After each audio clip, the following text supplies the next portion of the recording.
Student, मैं मोहित गुरुजी platform पे आप लोगों का स्वागत करता हूं। देखिए, आज मैं पार्ट 6 लेके आया हूं जो कि 22 नंबर से है। 22 का गणित सेट 1 2024 मैं आप लोगों को अंसाल पेपर हल करवा रहा हूं। मैं इतना अच्छा प्रयास कर रहा हूं कि आपको ज़्यादा से ज़्यादा समझ में आए।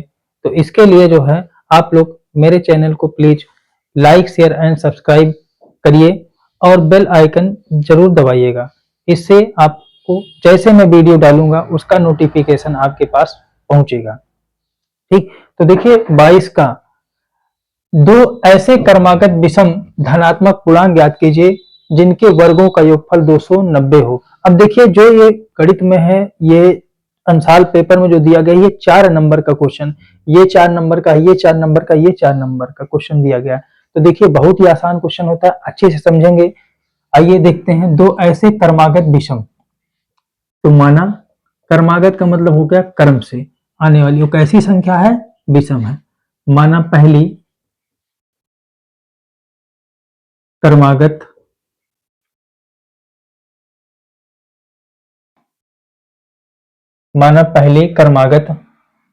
विषम धनात्मक पूर्णांक बराबर क्या है? x। x मान लेते हैं और इसके दूसरे को क्या मान लेते हैं? पहली हो गई, और ये दूसरी क्रमागत विषम धनात्मक पूर्णांक बराबर क्या हो गया? x प्लस 2 हो गया। देखिए, x और x प्लस 2 कैसे हम लोग जानेंगे? देखिए, अगर मान लीजिए x का मान 1 आ गया तो यहाँ 1 और 2 कितना हो जाता है? 3। तो देखिए, विषम संख्या नहीं है। तो इसी प्रकार हम जो है पहली क्रमागत विषम धनात्मक पूर्णांक को x और दूसरी क्रमागत विषम धनात्मक पूर्णांक को x प्लस 2 मानेंगे। अब आइए चलते हैं यहाँ पे प्रश्नानुसार क्या कह रहा है। प्रश्नानुसार देखिए क्या कह रहा है।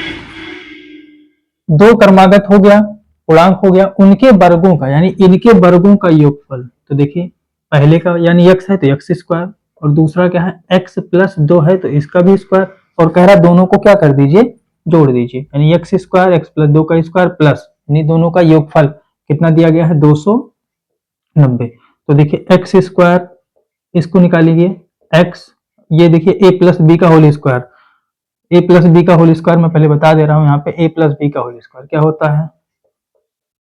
a square plus b square plus 2ab, ये सूत्र होता है a प्लस बी का होल स्क्वायर। चलिए देखते हैं, x स्क्वायर प्लस 4 प्लस कितना हो जाएगा? ये 4x बराबर कितना हो गया? 290। x स्क्वायर और x स्क्वायर कितना हो गया? ये 2x स्क्वायर प्लस 4x, 290 है, 4 उधर जाएगा तो कितना हो जाएगा? 286। तो 2 से भाग दे दीजिए, एक्स स्क्वायर प्लस 2x, 2 से यहाँ भाग देंगे, देखिए 2 यहाँ भी चला जाएगा, 2 यहाँ से भी कट जाएगा, 2 यहाँ भी कट जाएगा, 2 इक्के 2, 2 चौके 8, 2 तेईं 6। तो x square plus 2x minus 143 बराबर कितना आ गया? 0। अब देखिए यहां से निकाल लेते हैं, इसका गुणनखंड कर लीजिए, 143 का गुणनखंड करिए तो कितना हो जाएगा? 2 से नहीं कटेगा, 3 से नहीं कटेगा, किससे कटेगा? डायरेक्ट किससे कटेगा? 11 से।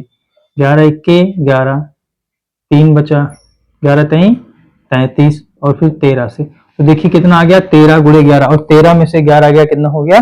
2। तो हमें यहाँ जोड़ या घटाव कितना आना चाहिए? इसका 2 आना चाहिए।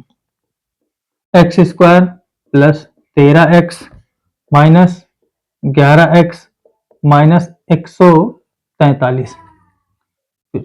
देखिए यहाँ पे एक्स स्क्वायर प्लस 13x, और 13 में से क्या करना है? 11 को माइनस करना है, तभी तो 2 आएगा, माइनस 143 बराबर क्या हो गया? 0। इन दोनों में देखिए x कॉमन है, x कॉमन कर लीजिए, x प्लस 13, इन दोनों में क्या कॉमन है? दोनों में देखिए 11 कॉमन है, कॉमन कर लीजिए तो कितना हो जाएगा? x प्लस 13 बराबर 0। x प्लस 13 एक ब्रैकेट में हो गया, दूसरे में क्या हो गया? x माइनस 11 बराबर 0। तो देखिए प्लस, ये माइनस है उधर जाएगा तो प्लस हो जाएगा, तो यही वाला मान हम लेंगे। x बराबर क्या हो गया 11। अब देखिए पहली क्रमागत विषम धनात्मक पूर्णांक कितना हो गया, ये कितना हो गया 11। अच्छा पहला कितना हो गया आंसर में, देखिए इस क्वेश्चन का आंसर हम लोग क्या क्या पता चला हमें, पहला कितना हो गया 11 और दूसरा 11 में दो जोड़िए कितना हो जाएगा 13 हो गया। ठीक, तो पहला 11 हो गया और दूसरा कितना हो गया 13 हो गया। अब चलिए क्वेश्चन नंबर खा देखते हैं। ठीक,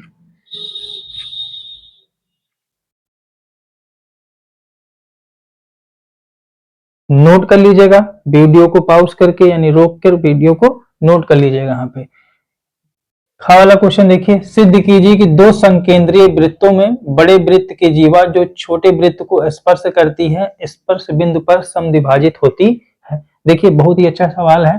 देखिए पहले क्या करा, दो संकेंद्रीय वृत्त, संकेंद्रीय वृत्त वह वृत्त होता है जिसका केंद्र केवल एक है। जैसे मैं बना रहा हूं यहाँ पे देखिए, इसका केंद्र एक है मतलब यही है, और इसका भी केंद्र क्या है यही है। ऐसे वृत्त को हम लोग क्या बोलते हैं, संकेंद्रीय वृत्त बोलते हैं, जिसका केंद्र क्या हो एक ही हो। यही केंद्र इस छोटे वृत्त का भी है और यही केंद्र इस बड़े वृत्त का भी है। तो कह रहा है कि सिद्ध कीजिए कि दो संकेंद्रीय वृत्तों में बड़े वृत्त की जीवा, अब देखिए बड़ा वृत्त है और बड़े वृत्त की जीवा जो छोटे वृत्त को क्या करती है स्पर्श करती है। तो देखिए यहाँ सीधा सीधा कह रहा है, इसका नाम लिख लीजिए ए और इसका बी। अच्छा इसको केंद्र को ओ मान लीजिए चाहे, ठीक है, सेंटर को क्या मान लीजिए ओ। बड़े वृत्त को हम लोग मान लेते हैं C1 और छोटे वृत्त को मान लेते हैं C2।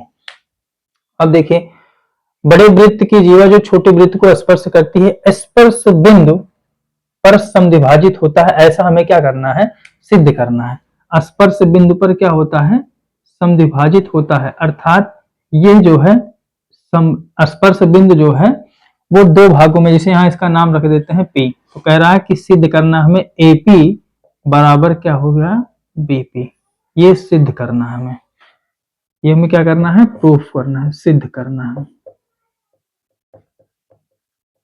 ये सिद्ध करना है। तो देखिए यहाँ पे हम कैसे इसको सिद्ध करेंगे। तो ये सब हमने देखिए आपको लिखना क्या है, बड़े वृत्त को हम लोग C1 मानेंगे, छोटे वृत्त को C2 मानेंगे, जिसका केंद्र क्या है O है, ठीक है। और AB एक बड़े वृत्त की जीवा जो है AB एक खींचे जो छोटे वृत्त को स्पर्श करती हो बिंदु P पर, ये सब आप लोग लिख लीजिएगा। अब देखिए मैं मेन आपको बताता हूं कि देखिए यहां से O से P पर आप लोग लंब डालेंगे, O से P पर लंब, देखिए यहाँ सीधा सीधा लंब डाल लीजिए। OP लंब किस पर है AB पर, AB पर। और ये आपको पता होना चाहिए कि लंब क्यों होगा, क्योंकि वृत्त की स्पर्श रेखा, वृत्त की जो स्पर्श रेखा होती है, ठीक है, वो केंद्र से डाले गए लंब पर होती है, और ये इसको जो है दो भागों में क्या करता है बांटता है। तो देखिए जब ये लंब हो गया तो ये दो भागों में क्या हो गया बट जाएगा, यानी AP बराबर क्या हो जाएगा BP। बाकी आप लोग इसकी लैंग्वेज जो है मैं बता दे रहा हूँ लिख लीजिएगा, जैसा मैंने बताया है वैसे आपको लिखना है। इसके बाद देखिए ठीक, ये क्या है AP है, ये AP बराबर क्या हो गया BP हो गया।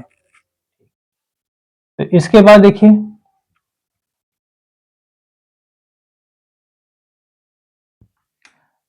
तीसरा जो है, ये चित्र मैं यहां भी बना देता हूं। देखिए यहाँ पे कह रहा है चित्र में यदि एलियम समांतर है CB और एलियन समांतर है CD हो तो सिद्ध कीजिए कि AM बटे BM बराबर AN बटे DN।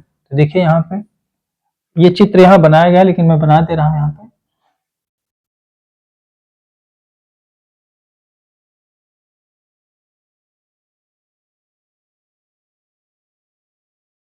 ये A है, ये B दिया गया है, और ये क्या है C है, और ये है D, और ये कितना है ये M है, और ये क्या है N है, और ये क्या है L है। अब हमें सिद्ध करा एलियम समांतर है CB की। एलियम जो दिया गया है वो किसके समांतर है, सीबी के। यानी ये जो है एलियम, इसको मैं काले से कर देता हूं, देखिए यहाँ पे ये ऐसे, ये जो है एलियम वो किसके समांतर है, सीबी के। ठीक, ये देखिए। और आगे क्या कह रहा है, एलियम समांतर है सीडी के, यानी ये वाला जो है ये, इसको नीले से ही रहने दीजिए, ऐसे समझिए, एलियम समांतर है किसके, सीडी के। तो देखिए हमें ये सिद्ध करना है, तो बहुत ही आसान तरीका है। पहले क्या करिएगा, थेल्स प्रमेय का प्रयोग करके।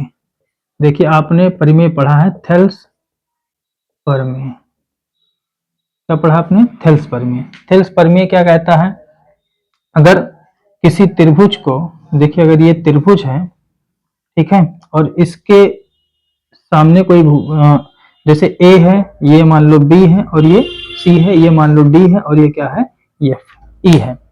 अब इसी के समांतर डीई जो है, बीसी के समांतर डीई एक रेखा खींची गई है जो इसके क्या है, समांतर है। तो थेल्स प्रमेय हमारा क्या कहता है, एडी बटे बीडी बराबर एई बटे ईसी। ये प्रयोग हम लोग इसमें करेंगे। तो देखिए इसी नियम का हम लोग प्रयोग करेंगे यहाँ पे थेल्स प्रमेय के। क्या दिया गया है, कौन सा, पहले ए त्रिभुज ले लीजिए, त्रिभुज ए बी सी में, त्रिभुज ए बी सी में देखिए क्या करेंगे हम लोग, ए बी सी में क्या होगा, ए एम बटे बी एम बराबर ए एल बटे सी एल, ये समीकरण नंबर 1 मान लीजिए। ऐसे ही दूसरा त्रिभुज देखिए, दूसरा त्रिभुज ए सी डी या ए डी सी कुछ भी लिखिए, त्रिभुज ए डी सी में क्या होगा, ए एन बटे डी एन बराबर ए एल बटे सी एल, सी एल। समीकरण नंबर कौन हो गया, 2। और आप देख पा रहे हैं कि यहाँ समीकरण 1 में भी ए एल बटे सी एल है, और समीकरण 2 में भी ए एल बटे सी एल है। ये दोनों क्या है, कॉमन हो गए। या एक दूसरे समीकरण 1 और समीकरण 2 की तुलना कर लीजिए, या ऐसा करिए ए एल बटे सी एल के स्थान पे ये रख दीजिए, ए एन बटा डी एन। चलिए इसके स्थान पे ये रख दीजिए, क्योंकि ये दोनों बराबर है ना, तो रख दीजिए ए एम बटे बी एम बराबर ए एल बटे सी एल के स्थान पे क्या हो गया, ए एन बटे क्या हो गया, डी एन। और देखिए आपको यही सिद्ध करना था, ए एम बटे बी एम बराबर ए एन बटे डी एन। तो आज आपको हमारी वीडियो अगर पसंद आई हो तो प्लीज वीडियो को like, share, comment and subscribe करिए। जो भी मुझसे कहीं गलती हो गई है उसको भी आप लोग बताइएगा। मैं अपने आप से अच्छा प्रयास कर रहा हूँ आप लोगों को समझाने का। थैंक यू, धन्यवाद।